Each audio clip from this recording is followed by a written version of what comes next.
Yo, yo, yo, my people, my people, my people. It's good to be back here. Apologies once again. All kinds of technical issues today, but I appreciate you guys hanging out with me. I appreciate you guys being back here. Yes, I appreciate your patience. As we hang out. I'm gonna be bringing my brother here, Topaz, in just a second. Here, I got my caipirinha here. Cheers, and yeah, let's get him in here. Yo, Topaz, what's up, man? It's good to have you. Thank you for your time right now, brother. I'm asking folks to be a little patient because I was having some technical issues. I don't know what's happening, but we musicians, we are required to be our own venues nowadays on top of everything else. So it's crazy times. But how are you doing, man? How are you doing today? I'm doing good. I'm in Colorado. I just biked to the top of a mountain, feeling good. Escaping the COVID Austin, the heat and the COVID in Austin. Oh man, you guys are doing it right. You're doing it right. Where about in Colorado are you guys? Are you guys near New Mexico or a little bit more further up? No, we came. Well, yeah, we came from New Mexico. We actually did our live stream in the desert near Taos on Friday, and we're in Aspen right now. At a friend's house. Oh, wonderful, wonderful, man. Yeah. I've been having these conversations, every on Tuesdays. I've just been kind of hanging out with my friends for a few minutes, and just as a way to connect. Cheers. There you go. Salud. Salud. What you got going on there? Some rosé over ice. Ooh. Ooh. Yeah, no, and I it's been interesting because just these crazy times, and I've been seeing just coming out a little bit on Tuesdays, playing some music or talking to my friends has been kind of a nice way to connect, but also to promote things that people have going on, and in that context, it's also because we are in this pandemic and crazy times. People have very interesting things to say. But I wanted to, touch base with you because I know before this whole thing, we were talking last South by about maybe going to Brazil, traveling, and expanding what you guys have been doing with both your band, and now you're having to recreate yourself in a way. So how is it going? How is it feeling that after you've had to recreate yourself in a little bit to come out and make a living as an artist? How are you hanging with this whole madness in the last month and a half or so? Well, yeah, we were planning on, we had South America. We never managed to get Brazil, but we were supposed to go to Chile and Colombia right after South by, actually. And that got canceled, of course. Hopefully postponed. Hopefully we're still going, so we should look back into Brazil. Yeah. And then, in the beginning then we had a European tour as well planned for now, just right about now, and that was canceled, of course. So once it was all canceled, that was real stressful when it all went down. But once it was all canceled, it was nice to have a break in a way for a while. Built a garden and just meditated and really worked on a lot of tracks. I'm doing a lot of demos, but so that's been all right in a way. But then as it stretches longer with it, and then all the protests, that was pretty intense and emotional, and but sort of threw me for a loop. But we've planned this trip for a while because we have some friends out here that we can stay with in the cooler mountains weather. And yeah, I've been doing the Friday live streams every Friday. I think we've done about 17 of them now at this point, and we, it puts food on our table. It helps us out a lot. Helps us eat because we don't have any or I don't have any income except unemployment right now. So that's what we've been doing.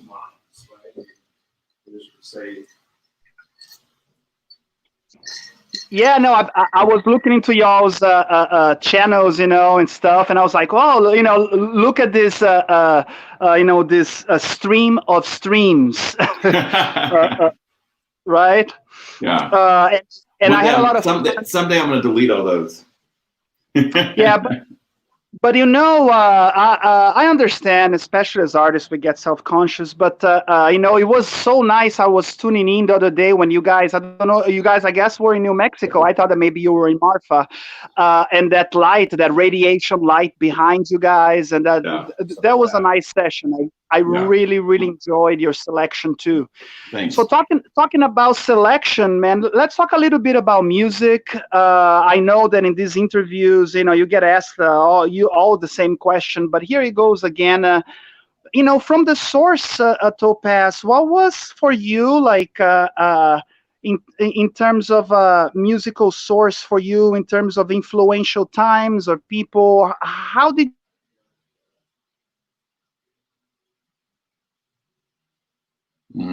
Frederick, you cut out.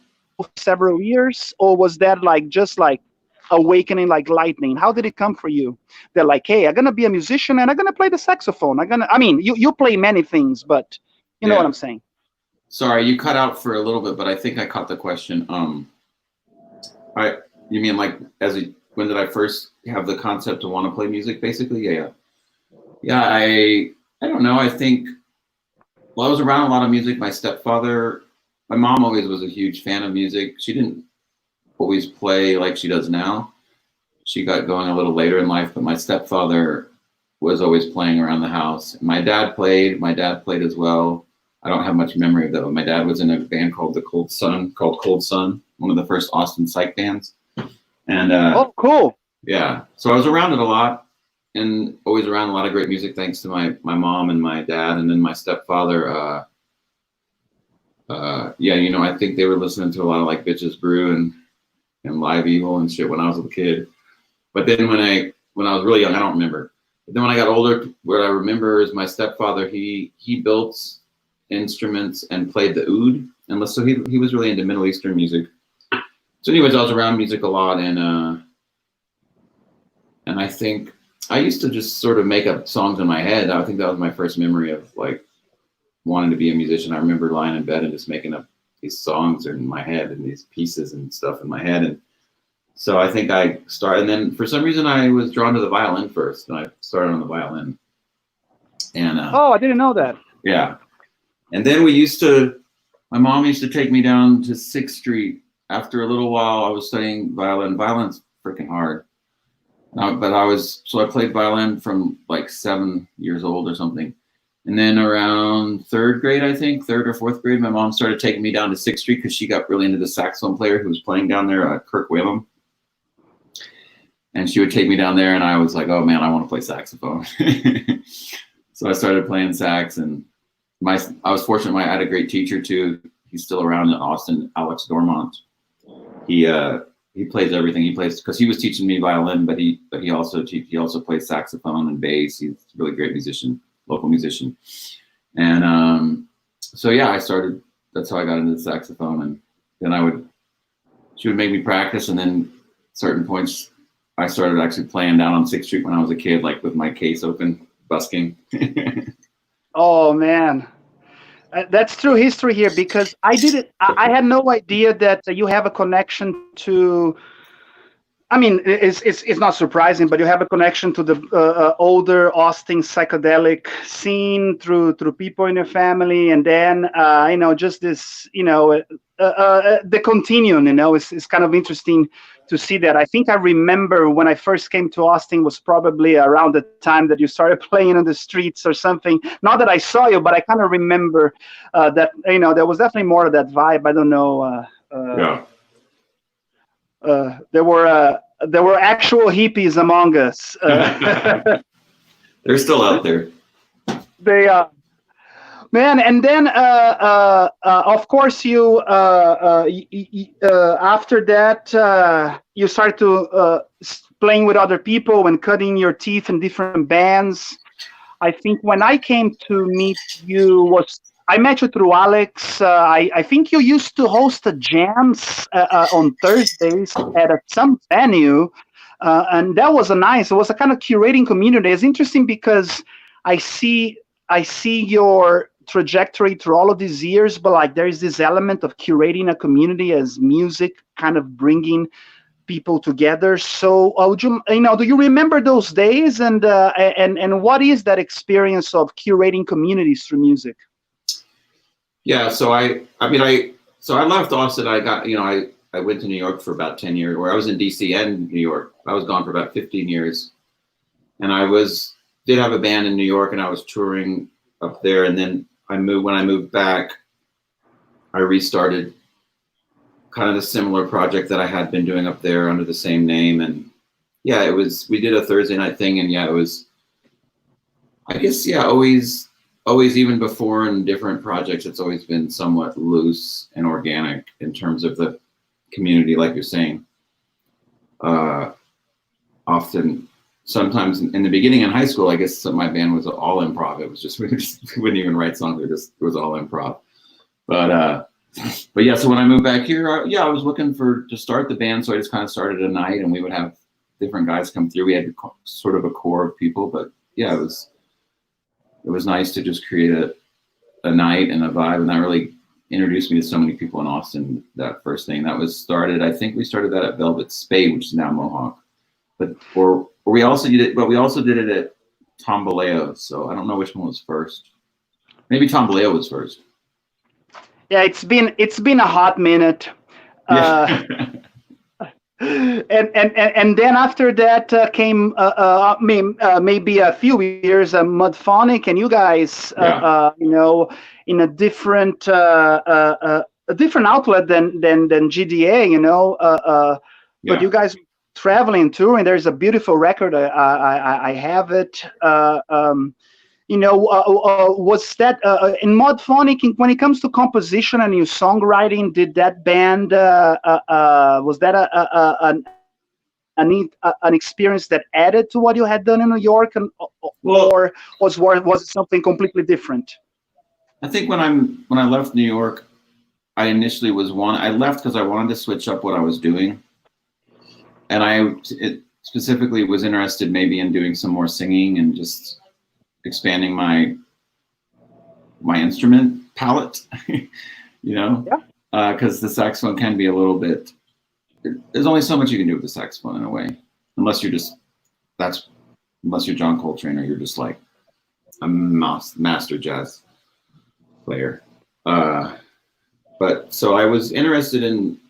One of the reasons for coming home to Austin was I felt like I would have more opportunity and feel freer to experiment than I did in New York. Because in New York, I was kind of known as a saxophone player, and that was kind of one reason for coming. It took me a while though. In the beginning, like I said, I kind of started and kept doing a lot of the same songs, and it was still very similar. So Modphonic was really what I was hoping would come when I had come down here. It just took a while to find it, and then meeting John Branch, I think through you and Alex, through you guys, through Gandaya, and he had just recently gotten so much into slide playing and that sound, so it was all this kind of came together, and it was definitely an extension of it was an extension in a way because it was funky, but I was really really wanting to get into some more, like I said, singing and rock and blues a little bit to bring that influence in a little more. No, I definitely see that, I'm gonna have another sip here. Was having all kinds of there you go, cheers.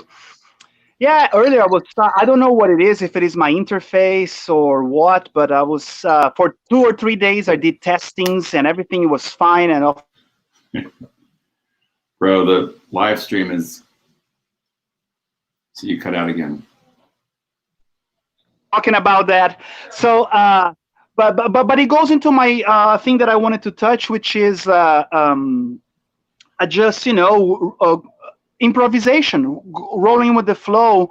When I think of some of the recordings that have been involved, some of the songs that are recorded with Gandaya, like I look, there is one or two songs that it just happened that you played with us, and one of them I think was an Afrobeat with Gandaya, and Yeah. those are some of my favorite recordings. And I know it's been a while, and but like you are seriously one of the most fun people that I've had the pleasure to be in a studio and just wailing. Can you talk a little bit about when you are in your improvisational mode, when you are in the middle of the zone, or you're flying there? Uh, uh, you know, what is Topaz philosophy to improvisation? I mean, just for you, like when you are, it is a new situation, you're just jumping in.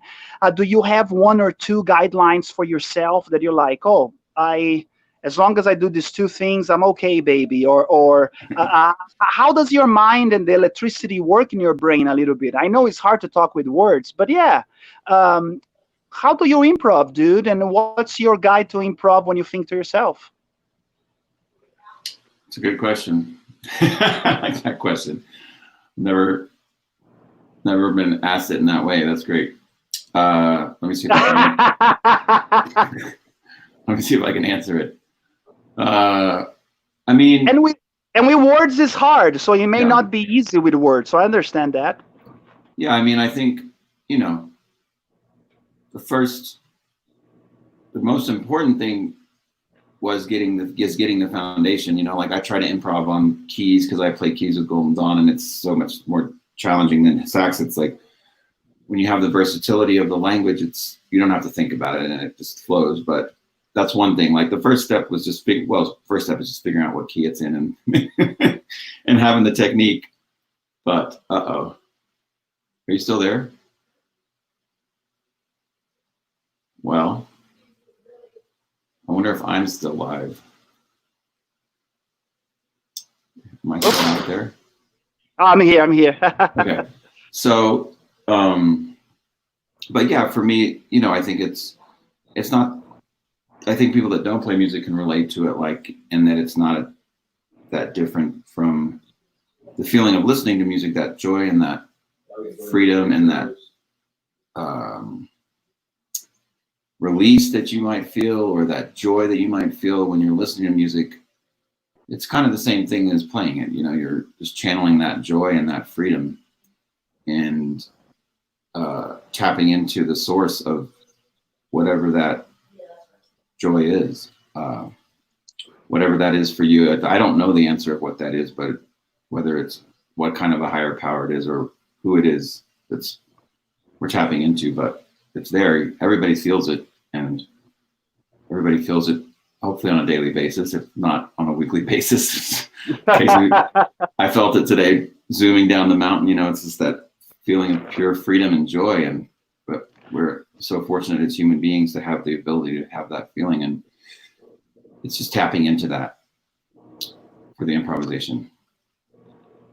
I love that, and I tapping into the joy. That's what I got here. And now I think about that, and it guides me right into Golden Dawn Orchestra and your current band. And I know most of the people are going to see this interview, not right now, but later. And some people in Brazil. São os amigos brasileiros. Oi, tudo bem, queridos? Estamos aqui com o Topaz, aqui da banda Golden Dawn Orchestra. Que dia chegará no Brasil. One day they're gonna be there in Brazil, so you guys don't need to fret. We are going to make it through this. Bolsonaro, our horrible president, got COVID today. Sick. I saw. That's funny. Yeah. Yeah. So, but we're tapping into the joy, because I asked you, hey, when you tap into that zone, that mystical zone, and you're going to. And improvisation, your answer was very spiritual, and now it takes to the Golden Dawn Orchestra. You started this project several years ago, and for me, it just seems like you were really trying to tap into your inner joy, and that joy started to tap into the inner joy of other people, and all of a sudden it was like a wave that couldn't be stopped, and that it should never be stopped. um, it's interesting. I maybe it's because I know you, but as you're talking here, there is this theme of like looking for the joy. So, would you comment a little bit on how does the music of Golden Dawn ties into this crazy moment, like both of you're coming down the mountain and you're needing that release, and a lot of people are needing that release. So where does the next step, so after Modphonic and working with some songwriting and getting another side of yourself, playing the keyboards, now with Golden Dawn, what is that now? How has that been into tapping into your joy? So with Golden Dawn, I think, it's been the culmination. And in between, there's some other projects. There was one other project that you probably never saw. It was a little shorter lived. There was one called Hellfire Social that was some of the same people, John Branch and Rob Kidd, and everybody was involved, and Greg Rhodes. And that one was even further on the psychedelics rock side. And then there was another really weird project they had called Sexy Jesus. Anyway, so I'd sort of started to experiment with more theatrical projects a little bit as well.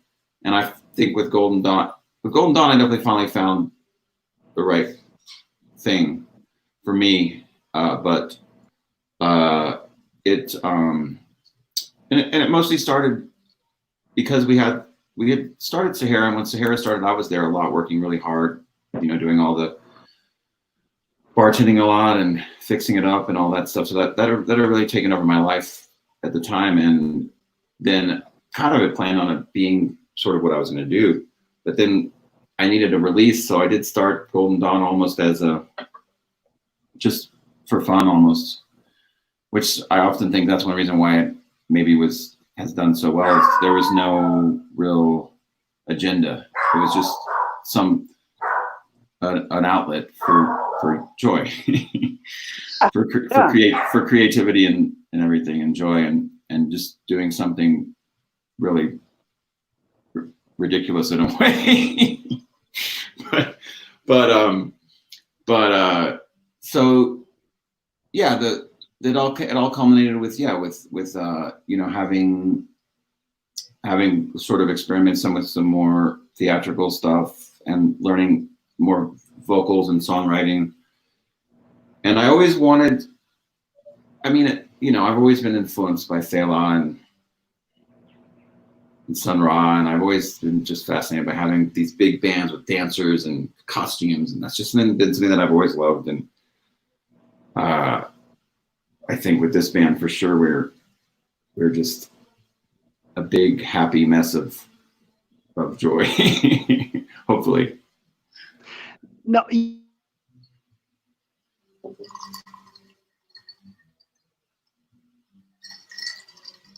I'm gone and I'm back. You're back. It's okay. It's okay. But it vibrates through my bones in the shows and so forth. So for our friends in Mexico and Brazil that are gonna watch this later, if you guys, when you guys experience it live, it's like you said, it's you cannot not have a grin in your face, Yeah. Very much like when you do mushrooms and all of a sudden you're like, So if you go there, I recommend with or without shrooms. I recommend with shrooms. Yeah. Yes. Exactly. It's there is so much to catch up on. I don't want to keep you very long, so maybe I think and once again, thank you for your time, for hanging out here. I was all set to go on my official channels, and then I had to redo things in the last moment. So, but I'll make sure that we publish this in a nice way. But another now, okay, so you guys, one thing that you said for me, a little bit ridiculous at times. You reminded me, leap. You had to take some leaps with Golden Dawn.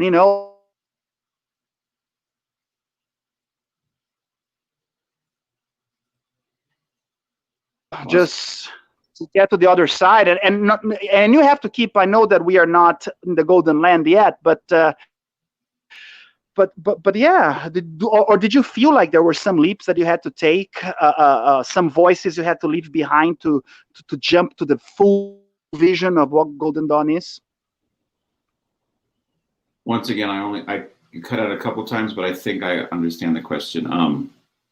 Yeah, I mean, doing a project like this takes a lot of courage, I guess. I mean, just alone having a large band in this industry right now takes a lot of courage, but doing something, I mean, yeah, it's ridiculous. So it takes a lot of courage. I had to let go. I often call myself the fearful leader as a joke, because it is true, but we're all afraid at times. But I had to let go of fear. I had to let go of a lot of fear and a lot of ego to do this. That would be the main thing, to push through. And I hope that, leading by example, all of us, the whole band, everyone in the band has let go of that and is just embracing our crazy spectacle. So, and I think the audience feels that, and we're trying to, impart that feeling, that freedom that you can have once you let go of your fears. Once you let go of your fears, you can, sky's the limit, baby. Oh man, I love that. What a nice note to finish up here, Topaz.